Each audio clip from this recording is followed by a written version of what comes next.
What's up, wrestling fans? It's time for the WWE TLC 2016 predictions. So let's get into these right now. And you guys wanted to know if I was doing one, and now you know. I'm not doing it live, though. I thought about doing it live, but let's put this over here. So we got Nikki Bella versus Carmella.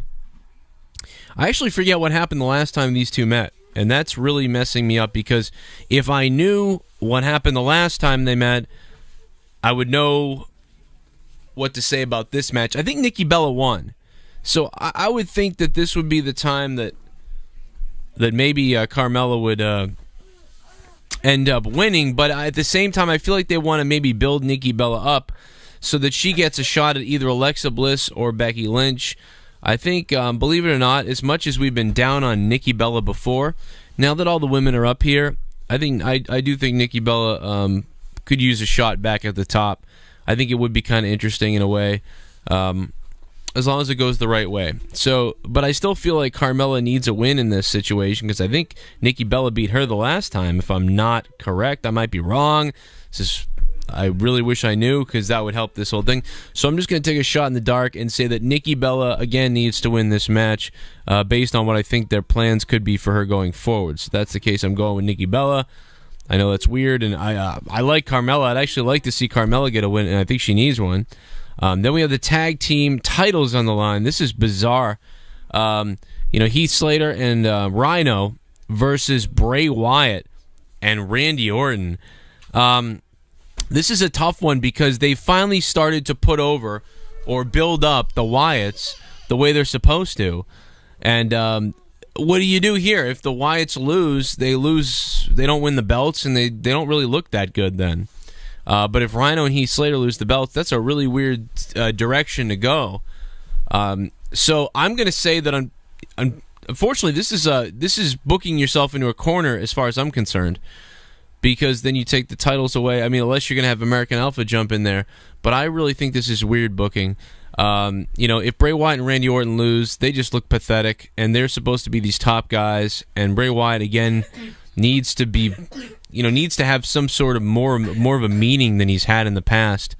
But meanwhile, Heath Slater and Rhino losing the titles makes the tag team division change drastically. It makes it strange.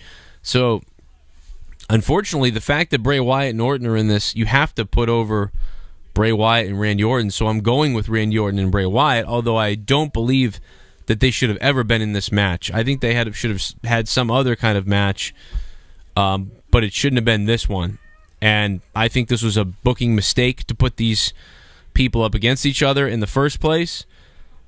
Be that as it may, it's happening, and I disagree with it. But you have to go with Bray Wyatt and Randy Orton, because if they lose, what the hell was the point in making the match then?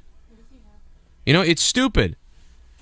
So let me go to the next one, and we get into Kalisto versus Baron Corbin.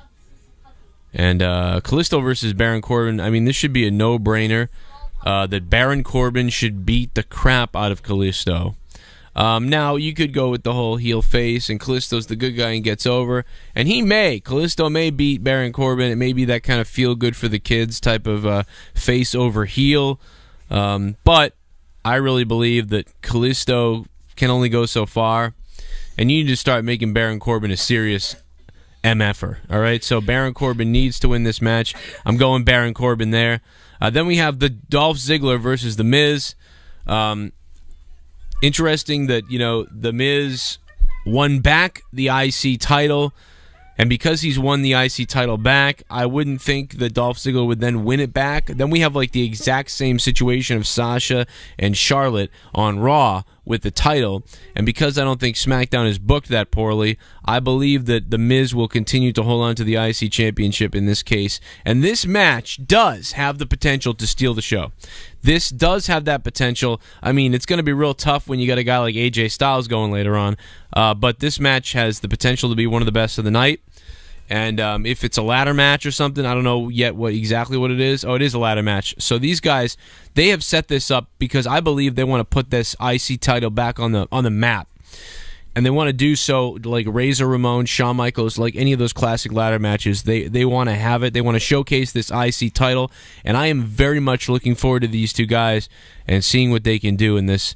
It has so much potential. Let's see what happens. I'm going to go with The Miz, though, retaining the IC title. Then moving on to Becky Lynch and Alexa Bliss. Very colorful match here. I do believe that, it would be nice to have Becky go on this run with the title, and absolutely could, and she could beat Alexa Bliss tonight and go on to other things like Nikki Bella and other people like that. But right now, Alexa Bliss is, you talk about fire. Alexa Bliss is on fire. She is smoking hot. She's just a badass. She's mean. She's good on the mic. She's gotten so much better at wrestling, and I think she continues to get better at wrestling. Like, she has... Like, when we looked at her in NXT, we were like, man, she's not really quite ready to I don't think, to carry matches like this. But right now, her character and her ability and just, I can't believe it. It's very reminiscent. I won't go this far as to say it's exactly this, but it is reminiscent of Trish Stratus learning and getting better before your eyes. She's gotten better, but she's got still a long way to go, I feel like, in the ring. But she's learned so much that she's done so much better, and she's executing things perfectly. She's not screwing up in matches. She's in these high-pressure matches with these different spots, and she hasn't screwed up anything. We've seen Naomi and Natalya screw things up, and Alexa Bliss has carried things, which is amazing to me. She's somebody that we thought was going to take a year or two to mature into a better wrestler, to be in those spots, but she's been given opportunities and just hit 100% on everything. And, if she broadens her wrestling ability a little bit more, I mean, the sky's the limit for her, and it may be tonight's time for her to take that title, and I think that it is. I think she should take the title from Becky and be this badass heel with the belts. It would be a little reflective of what Charlotte was doing on Raw, but, Sasha Banks is getting the belt back, and... does SmackDown worry about what Raw's doing as far as if they have Sasha go back to heel to face Bayley at Mania? Is it too much similar? I don't know. I am a little worried about that, and that's where JD's argument about the women all should have been on the same show comes into play a little bit, and that may be true. And to be honest, they may want to still think about that and maybe unifying the belt. I mean, that's crazy. I know we just made these belts, but keep it the SmackDown one, though. That thing looks beautiful for some reason. So I'm going to go with Alexa Bliss. I think that's a little bit of a stretch. I really do. I think that Becky, in all likelihood, will retain, but I am going to pick Alexa Bliss tonight just to shake things up a bit. And then we come to the main event. I don't think I missed anything else. I think that's it for the matches.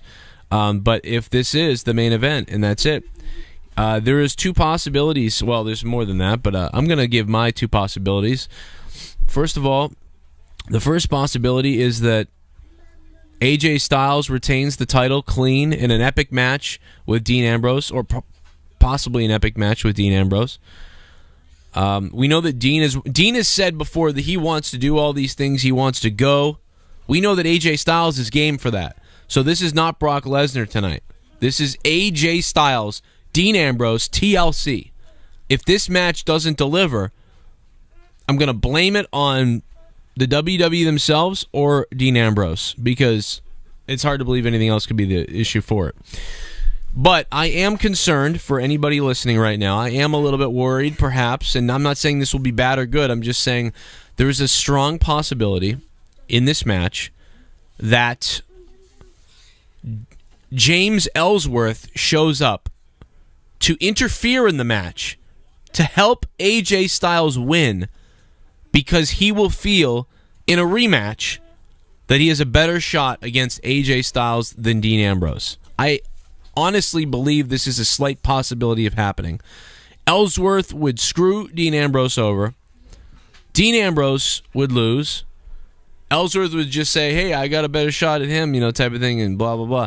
And then, of course, during Ellsworth's shot against AJ Styles, perhaps on Raw, Dean Ambrose would interfere and cost Ellsworth his shot, setting up Ellsworth versus Dean Ambrose in a rivalry, which is ridiculous to say, but I am not ruling that theory out of the show tonight. I'm not ruling it out. I hope that these guys have an epic match and it's clean, and it's one-on-one, and it tears the roof off. If the match doesn't tear the roof off and we're coming to the end of it, I will hope the Ellsworth thing happens just for the weird shock value. But I would put my money on Dean Ambrose and AJ being able to tear things up a bit. I would hope so.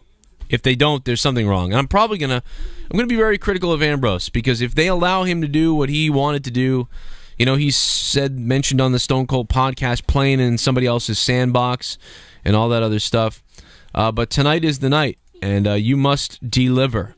If this is going to go the way that I would think it would go and the way WWE should let it go, then you really should deliver. And we'll see if that happens tonight. I'll be live tonight after WWE TLC right here on the Joe Cronin Show. So, guys, there's going to be hundreds of you guys calling up and listening, but thousands maybe. And we'll take your phone calls as best we can, and we'll be talking about TLC live after the show. There's my predictions. Hope you guys enjoy the show tonight.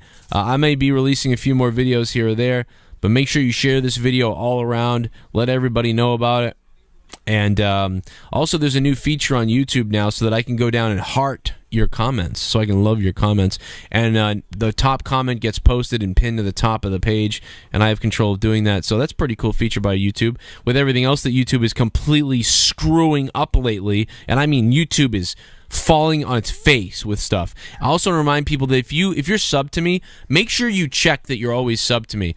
Hundreds of people have been unsubbed, including Jake DeMarco, a guy who is my co-host some nights, and he watches all my videos. So we used to think that maybe it's the algorithm that, oh, you don't watch enough or something, but no, it's happening to people that are constantly watching my stuff. They're getting unsubbed by YouTube.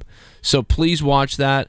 It's one of the reasons why, you know, there's just nobody, and these are live subs. They're not old subs that don't even use their accounts anymore, you know?